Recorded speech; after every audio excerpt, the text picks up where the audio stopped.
Stuart, could you speak a little bit about patience within one's process?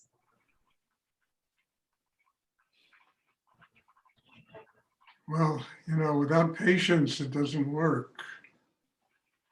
I mean, I always mention that the person we're up against in order to have a spiritual life is really not anyone in the objective world. It's really ourselves. And in order to overcome the obstacles, the tension, the blocks, the stuff that's inside a human being, I mean, it takes time. And I always say, in order to do this, you need something that almost sounds contradictory. You need patient impatience. You need to want to really work on yourself. You want to go deep inside, and then you have to have the patience to recognize the amount of time it takes to get free of these things inside oneself that keep one from having, forget a spiritual life, just keep one from really being a happy person. So patience is really one of the most important elements. And I mean, frankly, if you want a spiritual life and you're truly set on doing inner work, then you're going to have patience. You have no choice in the matter. I mean, look, I used to kid around. It takes us, how many years to get into the condition we're in? It's not going to go away in a week and a half. So it takes time, and it takes a slow maturation process inside a human being that gets them to a place where they truly can master the chaos inside. So patience, I mean, look, I've mentioned this a lot too, but Rudy said it a million times, or I've said it a million times, and maybe Rudy said it once. It takes 9 months to have a baby. It takes 1 second to die. And that little aphorism is so profound because it really teaches us how life matures, how everything matures. Everything has to evolve and grow and come into fruition. And in order for us to evolve and grow and come into fruition, we have to have patience. I mean, impatience is just a sign of immaturity. Well, I want it next week. I want it in a half hour. I want it now. And it's also a sign that we're incapable of accepting ourselves as we are living in this moment.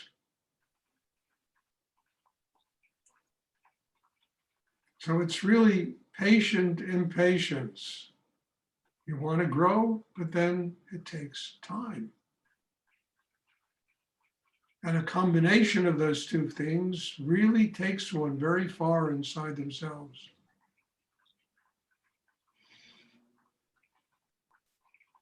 Thank you. Thanks. Does anyone else have a question they would like to ask?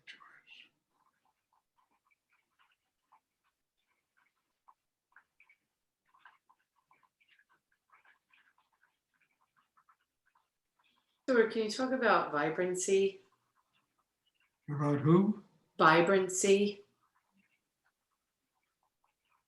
Wow, feel the energy here, it's very vibrant, I mean, look, there are many different levels of vibrancy, there's from where, stuff is stagnant and dead and it has no vibrancy to energy that is highly vibrant. And there are people that live with really strong egos and a lot of charisma that are very vibrant, but that doesn't mean that they're having a spiritual life, because generally all of that energy is being, tossed out onto the world.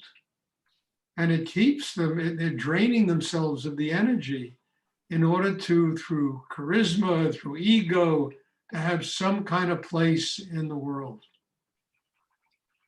I mean, the kind of vibrancy that I think is essential for a spiritual life is an internal vibrancy. the heart's open, you're centered, there's balance inside. And the aura around a human being changes from some dark gray, shady type of to light, white and yellow and orange and, energies that are very vibrant and very nurturing in their vibrancy. So, it just depends upon, honestly, how deeply people can work on this. I mean, there are people with huge egos and great charisma that do a lot of evil in the world.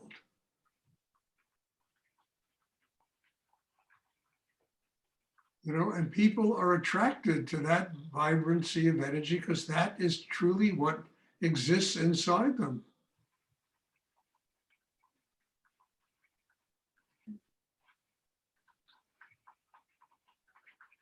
And if you want to be attracted to, a higher level of vibrancy, then one has to have a need to reach that higher level of vibrancy. And, on the earth, the highest level is probably Shakti that flows, that nurtures us deep in ourselves when we have learned to open inside to allow it to do it.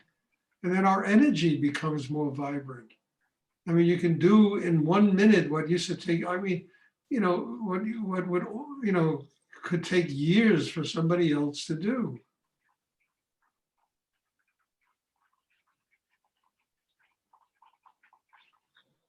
I mean, vibrancy has little and nothing to do with how busy we are. It has to do with how conscious we are. In many cases, how simple we are inside, so we can really see the world and not allow things to interfere with the way we must act every day.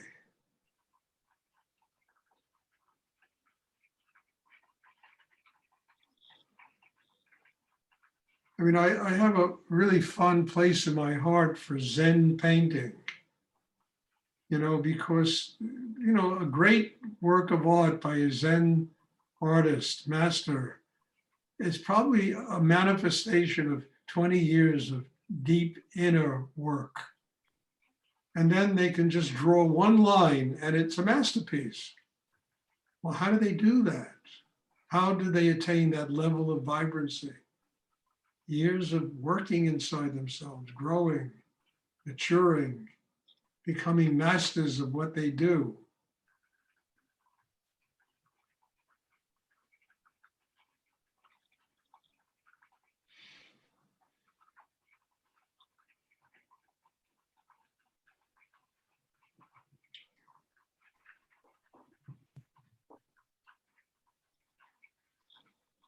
And it goes back to patience, if you have no patience, it's just a sign of immaturity. And once you start maturing inside, then you have patience. A redwood tree doesn't become a redwood tree when you put a seed in the ground. It takes 100 years for it to grow and become this drop dead, gorgeous, powerful tree, that lives.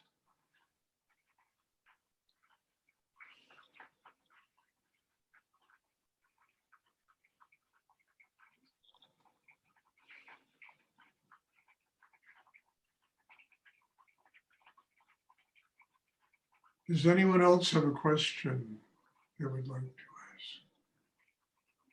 Hey, Stuart. Thank you so much. The meditation was incredible tonight, as always, but there was an extra level, and I felt the energy before we even started. And I wondered if it was a special occasion or something. It's Monday. Very special. And thank you for the Soham suggestion. Well, every day is special. Yes, indeed. Every day is special. I don't need special occasions to sit down and tap that kind of energy. I always tell, when I send out birthday cards to people or messages, I always thought, may this day and every day of your life be filled with joy and happiness.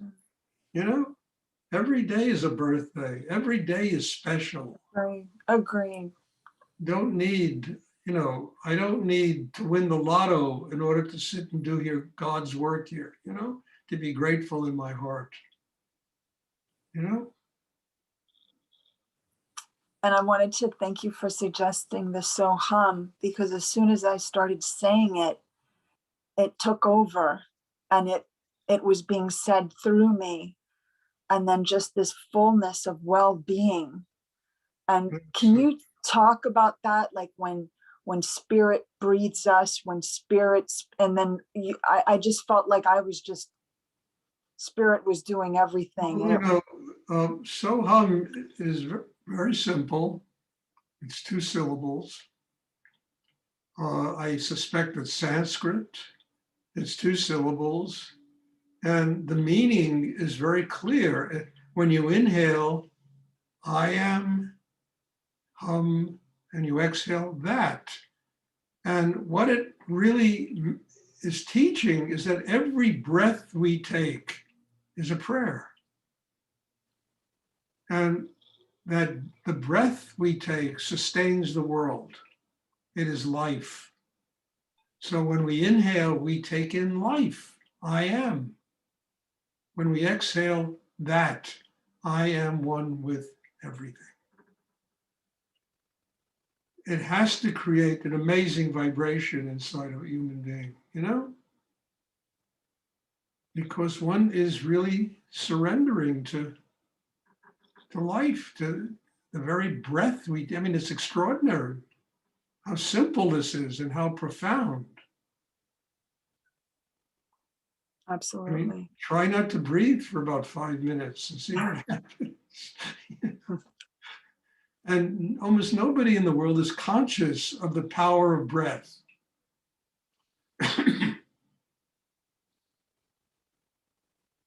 Most people breathe directly into their forehead. They activate the thinking process in the mind. They drive themselves crazy. Very few people breathe into the hara. So, doing so hum before the meditation is a really good idea.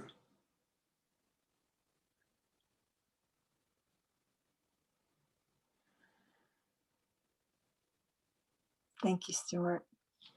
You're welcome, Paula. Does anyone else have a question? Stuart, I have a question. How do you stop an aggressive person from abusing you?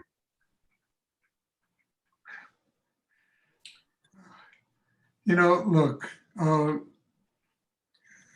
once had a friend who was a really great martial arts teacher, really great one. He used to do all these matches, black belts, 20 black belts. And I'm walking on the street with him, and I said to him, the greatest martial artists, the greatest of them, will never get into a fight. Their chi is so strong. The balance, the harmony of them is so strong that by the time somebody is the anger in another human being will just vanish. That's how you do it. You get to a place where you're in such a deep state of surrender inside that people have to approach you differently. And nobody's perfect. Everybody has something wrong. So there's always going to be some. I've learned the best way to deal with people's, hostility is don't feed it. Don't feed it. Just stay aware, be centered, be balanced, but don't feed them. If you don't feed them, it usually burns itself out before it can do any damage to anybody.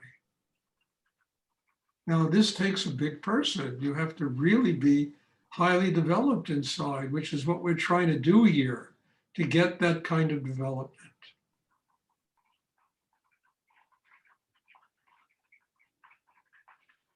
And meanwhile, there's meanwhile.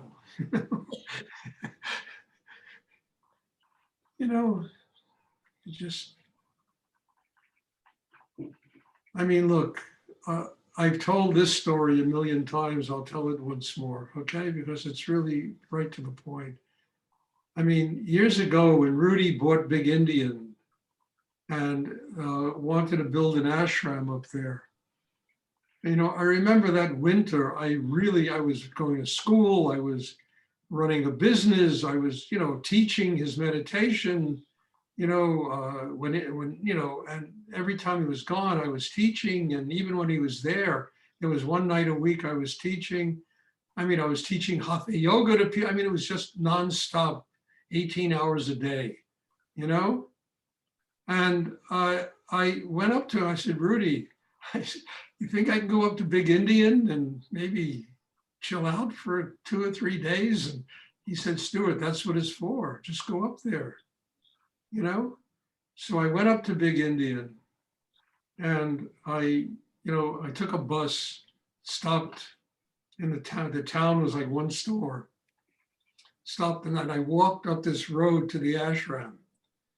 I got to the ashram. I found a room. It's like an old hotel. And I found a room in the ashram and I unpacked my stuff and I looked out the window and there was the yard that was about, I don't know, maybe an acre, where the grass was taller than me. And I said, well, and there was a tractor sitting there with a thing on it to cut the grass. So I said, Stuart, there's something you can do. Instead of sitting around here and mulling in how tired you are, you can go contribute something to go cut the grass. So I went down, I got on this tractor, I started driving the tractor and I'm cutting the grass and I'm having a jolly good time doing it. You know, my tension is coming out of me. And suddenly from the other side of the ashram, the guy who was the manager of the place, and he was also a friend of mine, comes running across the ashram, screaming at me. And I had done 50 things wrong and I was only there 20 minutes. And he's just really hostile, nose to nose practically. And I'll tell you, you know, my usual response to that kind of thing used to be, I would get into a fist fight with the screaming match, you know? And I just said to Stuart, just listen to him. Stay centered, just listen, he's tense. And I just spent 10 minutes listening to him until he got quieter and quieter. And then tears came into his eyes. And he gave me a big hug. And he said, thank you. Now, if that wasn't a lesson in how to deal with hostility, you know, I'll never forget that. It was such a deeply moving and educational experience for me. I didn't have to be better than him. I didn't have to be right. I just had to listen, keep my mouth shut, let him burn up his tension. And I had the same thing with a superintendent of my building who I'm walking in the building where I was living and he comes out of his apartment screaming at me about 12 things I did wrong. And I just listened to him. And finally, I thought the whole guy's energy was going to fall down in front of me, you know? And finally, he just finished and he looked at me and he said, never mind. And he walked back into his apartment. Never forget that. I mean, it was a great exercise and I learned something from dealing with tension that way in other people.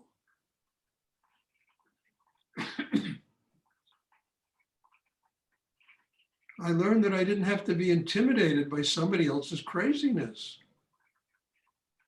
Yeah, if somebody's coming at me with a knife, then it's another story, you know? But like the Buddha said, you know, I mean, this is a great thing, you know? One of his disciples got bit by a snake and Buddha, what did he do to the snake? But the snake bit him.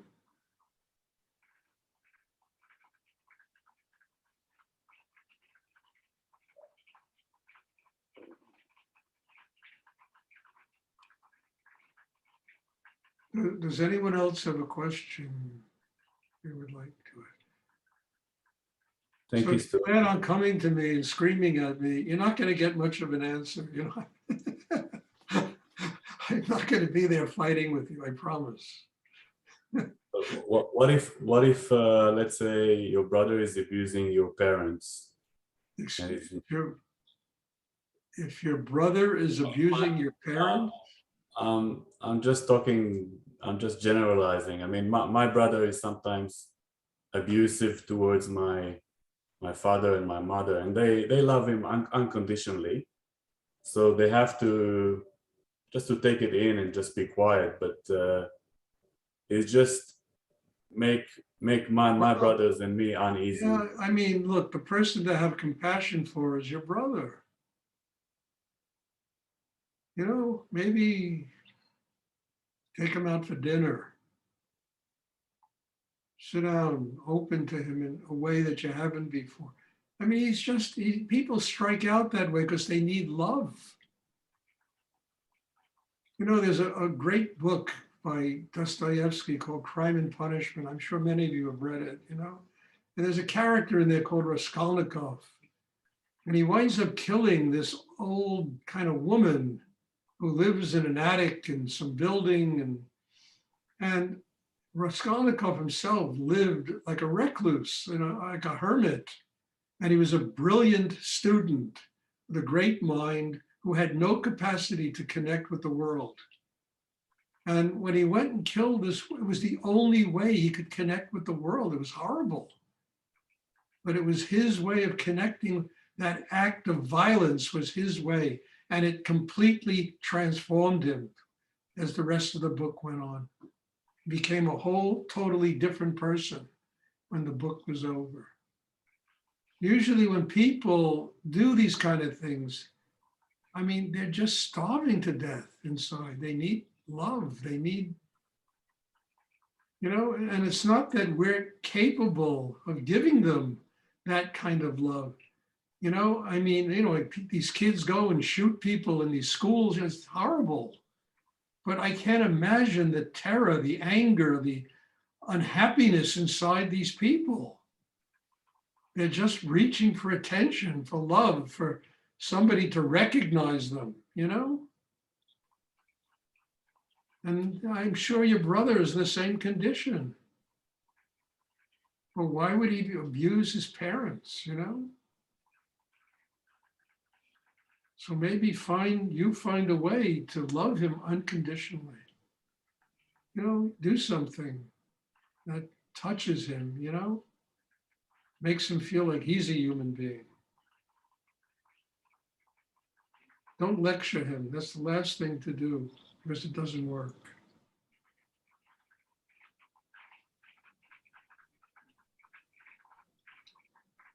Does anyone else have a question they would like to ask? Thank you, Stuart. You're welcome. Stuart, do you believe in mental illness? Yes. Yes. Yes. Just turn the television set on and you will be confronted instantly with mental illness. Yes, a serious problem, but it can be cured, for God's sake. If people would learn how to work on themselves. I mean, when I was a kid, I was so neurotic. I was so insecure. I was so mentally unstable. You know, when I was in my early 20s, a teen, I mean, I wasn't psychotic, but I had a lot of problems. Years of doing inner work, you know, they vanished. And a lot of times people hide behind their neurosis because it keeps them from, you know, hiding behind your neurosis. You don't have to do anything. I'm crazy. I'm neurotic. I'm this, I'm that. You know, so it means you don't have to really function. Yes, I believe in, I don't know, it's not a religion. I absolutely recognize that we live in a crazy world. But the reason it's really crazy is that almost nobody works on themselves in any kind of depth.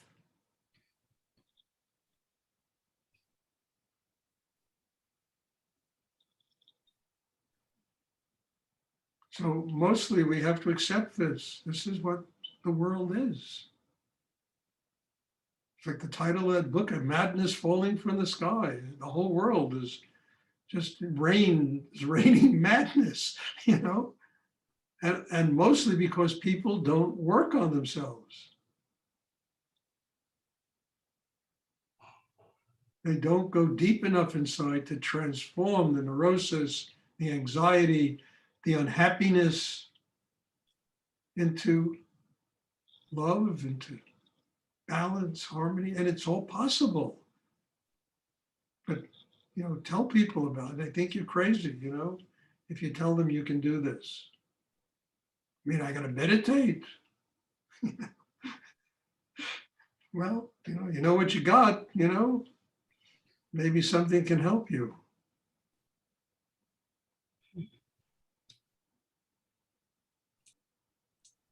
Stuart, would Yeah. you call what you were just describing someone who's